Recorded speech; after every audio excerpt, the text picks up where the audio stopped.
Sëriñ Babacar Si góor gu baax la, man miinoon naa ko lool, yàlla xam na ko, waaye góor gu baax la, góor gu amul morom la. tabarkalla góor gu civilisé la woon.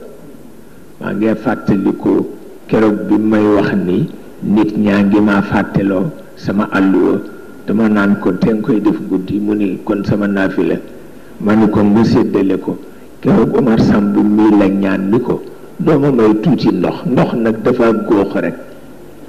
moo tax médecin yi yedd nañ ko ci ni ko ndeke yow doo naan te ci sa âge da nga war di naan. ndeke Maodo bind ni nañu wattu naan.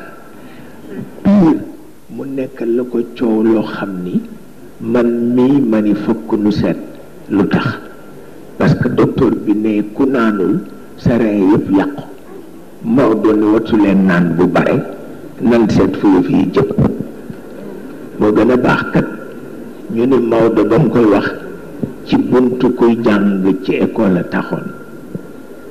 waaw ndax bu naanee lu bare dafa jóge ci guddi gi, te képp koo xam ne da nga toll ci njàng da nga war a nelaw ba sa yóor réparé bu baax a baax a baax a baax.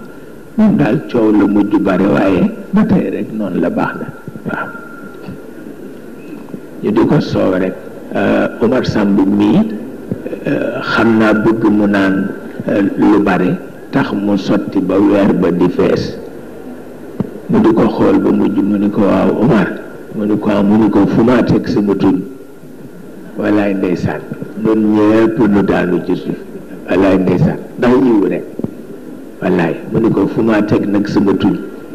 mu ni ko moom genn wàllu weer rek ëpp na ko.